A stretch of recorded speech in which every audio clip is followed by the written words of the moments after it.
Alpha Omega.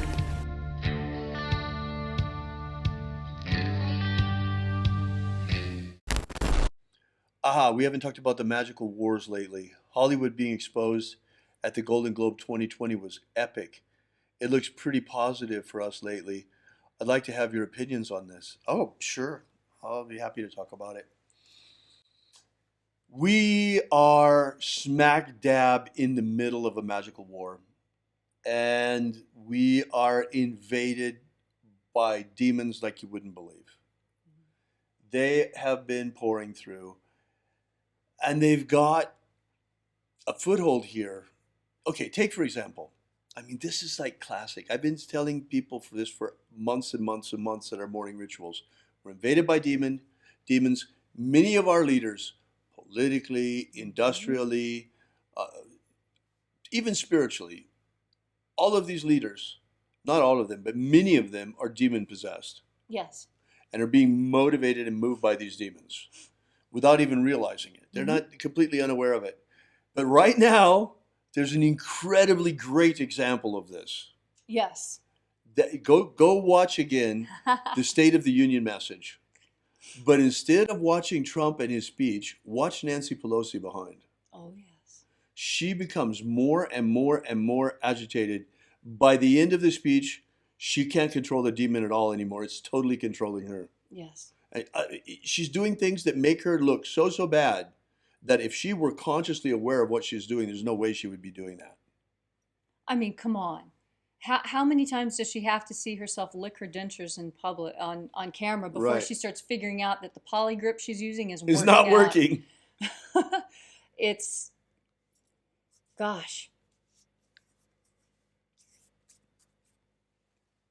It's really astonishing that some people can be so unconscious of their physical body, that you can't control your physical body. Now, I understand, I've seen commercials about people who can't control the way they move, and the darting tongue and the weird thing about the feet, but I hope she's not on antipsychotic medicines that are making her tongue dart about her mouth like that. Right. Geez, that's kind of frightening. Or her toes wiggling uncontrollably in her shoes under the desk. I mean, This is it's scary. It's not so easy usually to spot this in people. But in this case, it was just over the top. It was just so obvious. You could see it. And I'm surprised none of the news commentators, nobody ever, even in the fringe news commentators, nobody would say, hey, that looks like demon possession. Because that's exactly what it looks like. Right. It's a classic case of demon possession. Yes. So, the problem is, we've been in this war for a long time, and we've been getting our asses kicked for centuries Right. because of the fact that the black magicians have been using some really diabolical stuff. Yes. Ever since the Aztecs, ever since the Jesuits met the Aztecs and brought back that Aztec magic, Wow. there's been human sacrifice going on. Mm-hmm. And all of that energy of human sacrifice is formidable. It's not easy to defeat that kind of tactic in a magical war. Certainly, we're not going to stoop down to their methods. That's not who we are. No. We don't kill people just for magical power, unlike the black magicians.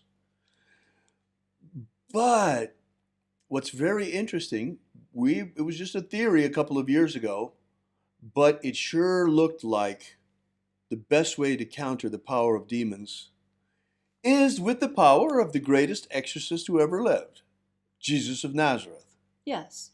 So that's why we chose specifically this magic, and it's one of the reasons we chose specifically this magic, and have been using it to establish human freedom worldwide.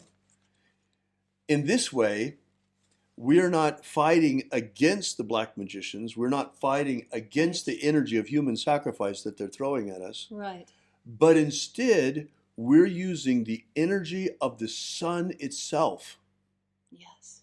The God force energy streaming from the sunrise every morning to free humanity. That's a huge energy. The energy of sunrise, harnessed using the magic of Jesus, is strong enough to defeat the human sacrifice of the black magicians. And that's why we're at this turning point. Yes. For the first time in centuries, we're winning, folks. We are winning this war. We're kicking their butts instead of the other way around for a change. And we see that all over the place. And another thing is that, another thing that we have noticed is that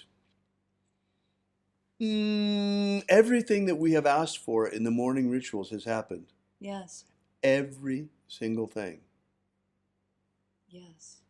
It's almost spooky. We're very careful with what we ask. We're very careful what we ask. Oh, thank you so much, Irene. She says, you guys so rock. Golden Dawn will win. Thank you. That's so sweet. It's not just the Golden Dawn. We have powerful, powerful allies. There are Christian prayer warriors across the nation that are praying for the freedom of our country and the success of our country, and that things will go well. But we're doing the best that we can too. We were talking about it this morning. I was asked by Leo Zagami online. You may have seen the figure, the episode. He asked me, "Well, is prayer not enough? Why magic?" Right. Of course, prayer is great, but that's like asking, "Isn't the infantry enough? Why do we need an air force?" Right. Because really, that's where the magic of Jesus does come in, because it's the magic of the angels, of the legions of angels that he commanded. Yes. And they're here. They come every morning. Every single day they're here. We live in the presence of those angels all the time here at Columhinge. They come and they go constantly. And we're in communication with them. So, yeah, the Christian prayer warriors, they're the infantry. We're the Air Force. When they get pinned down, that's why we need good intel. We need to know what's happening where and when our magic is most effective. That's right. So we can act to help. In the moment. And luckily, we've been given really, really good intel lately. And we've been very, very effective because of it. And we finally got enough power to overcome the energy that the black magicians keep throwing at us. Yes. That's the best news. Right. It's incredible. I mean, go look and watch the movie They Live. Yes. It's a good one. We tried in our last video to include a short section of it, and they copyright struck us immediately and slammed the video down off of Facebook like you wouldn't believe. But yeah, take a look at They Live. It's very, very interesting because that's kind of similar to what we've got. We have these demon-possessed people that are walking among us looking like normal folks. When they're not. Right. There's very, very little of them that is left. In some of these people, there's only the demon left.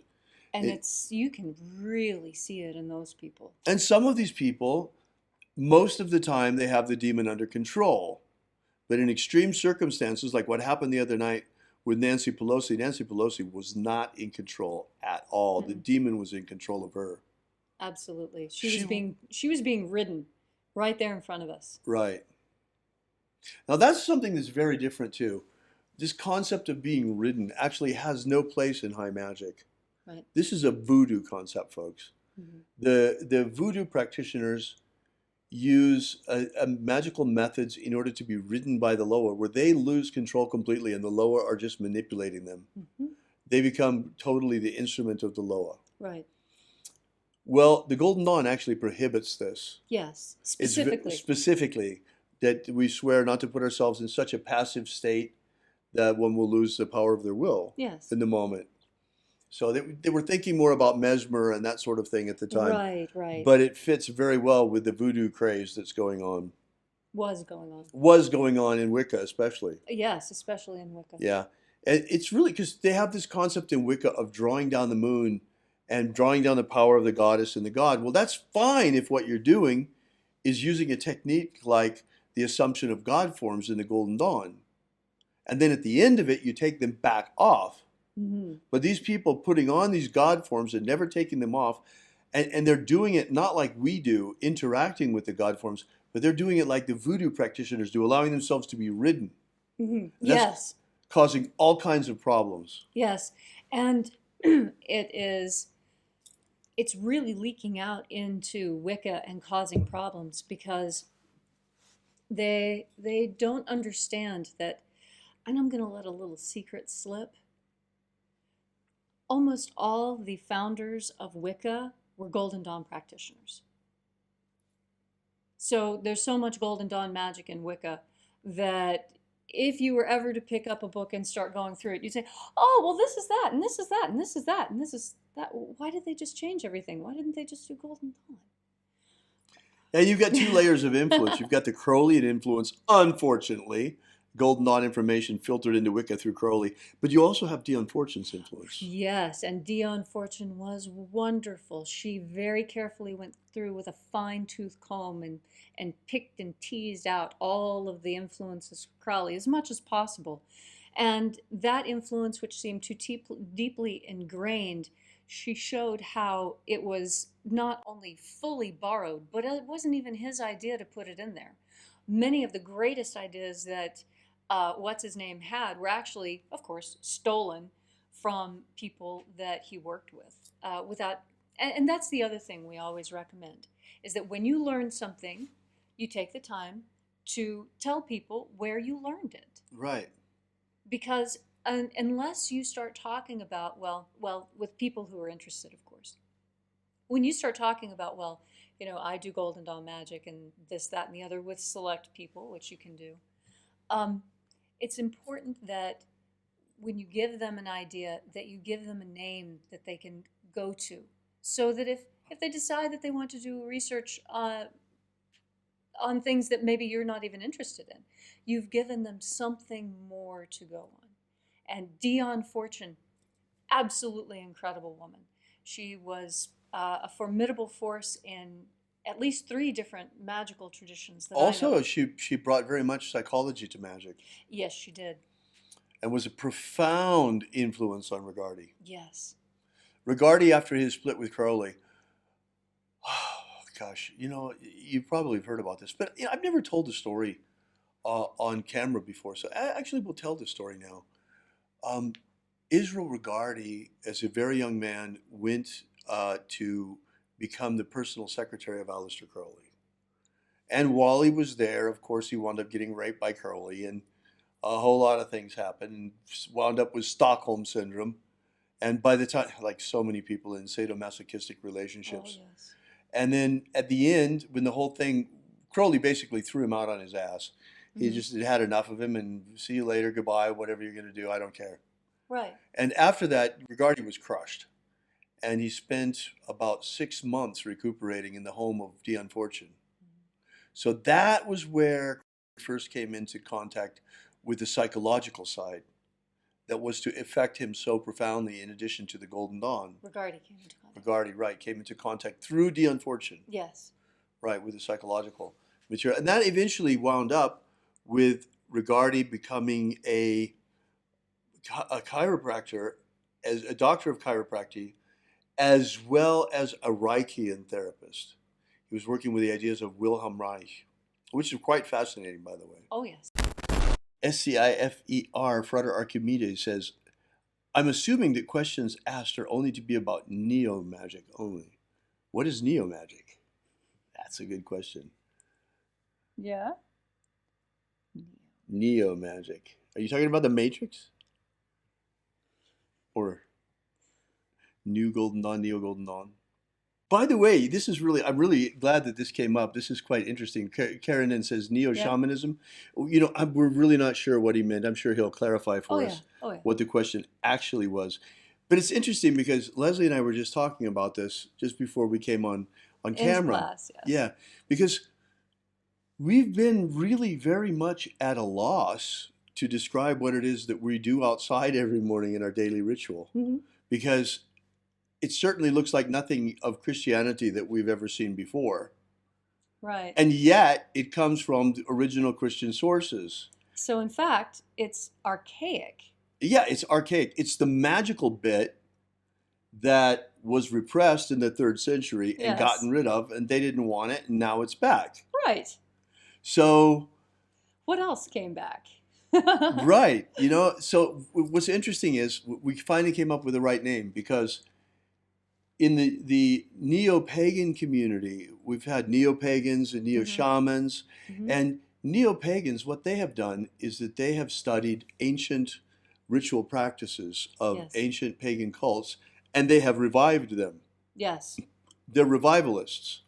Well, Leslie and I are also very much revivalists. We are reviving the ancient magic of Jesus of Nazareth as it was taught back then, and we're reconstructing it very carefully Yes. to what we believe is as close to the original as possible. Yes. And we're reviving it, invoking the 12 every day, invoking the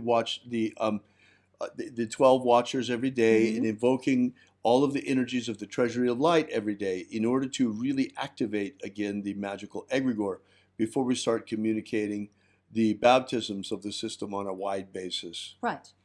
So we've noticed, hey, look, this is so similar to what the neo-pagans have been doing. And so I thought of it, and I think, hey, it would actually be a very good idea Yes. that we call what we're doing out there Neo-Christianity. Yes. Because just like the pagan tradition that I come from, where you carefully scan the anthropological records and you go through the museums and you look for the old leftover, the original spells, the original rituals written in the original languages, translate it, dust it off, try it out. I did that with a lot of paganism. And now we're doing it with Christianity, with It's Christian magic. fantastic, and it works just the same way. It's just as effective, and dipping into these energies that haven't been worked with in hundreds and hundreds of years feels so nice, because it's like drinking water from a very, very deep well. And when you see it, the water it has a blue tint to it because it is so clean and so pure and so prehistoric and preserved. It looks different from all the other water on earth. And that's how this magic is to me. It's really amazing. And the opening of the treasury of light is amazing in and of itself. But the real beauty of this system is the baptisms. And that's what makes it so unique, in the sense that if you talk about Christianity has basically abandoned magic completely. 1,700 years ago. And except for prayer, interestingly enough, and prayer is a very powerful form of magic. Yes. Now, but the magic of Jesus and the whole notion of Jesus as magician was deliberately stomped out. Yes. Because the people of the day saw Jesus as a magician. Almost everybody did. And when the Christians were trying to proselytize, oh, you mean Jesus the magician? No. We're talking about Jesus, the Son of God. Well, yeah, but Apollonius is Son of God too, and I heard he's doing all the same stuff that Jesus is doing. So what have you got that's different? So they had some problems. Hi, Greg. Hi. Neo-Judaism, Greg says. Good idea. Yeah. Okay, Neo. Or Meo-Judaism. That's great. Oh, that's great. Neo-Christianity. Yeah, Neo-Christianity. Why not? I like it. It's a very accurate description, because Neo-Christianity carries with it the idea of the revival of an ancient practice and the reconstruction of ancient rites. And that's exactly what we're doing. Yes. Yes, it is. And it needs to be done. Christianity has many times over gone into new areas and absorbed new techniques into itself. And this is no different, except this is more like Christianity coming home to its actual roots. I like the idea of Neo-Christianity because, in contradistinction, because, for example, in the Bruce Codex, there's absolutely nothing about the Eucharist ritual. Never, nothing. Not at all. Nothing. It's completely missing. It's just not there. Instead, there are other sacraments. Oh, yes. The baptism of the waters of life, the baptism of fire, the baptism of the Holy Spirit. These are the three primary sacraments of Neo-Christianity. Yes. It's very exciting. It is indeed. Especially now that we come up with the name. Right. Well, because naming things is important. In fact, naming things is the first way that language really became established. Right. What is that? Well, it is called this. Well, how did you come up with that name? Well, I don't know. Well, they say that because everyone says, well, the neo-pagans, it's not like original paganism, it's new, it's neo-paganism. Right, right. Okay, fine. Well, then what are you supposed to call a religion that was a part of Christianity 2,000 years ago and yet has been missing for, say, a millennia and a half? Right. So and is reconstructed and revived. Obviously, it's neo. Yes. So, neo-Christianity. Well, that's about it. Thank you so much, folks. Really appreciate your being here. And remember, have faith and expect a miracle. May your magics work better than expected.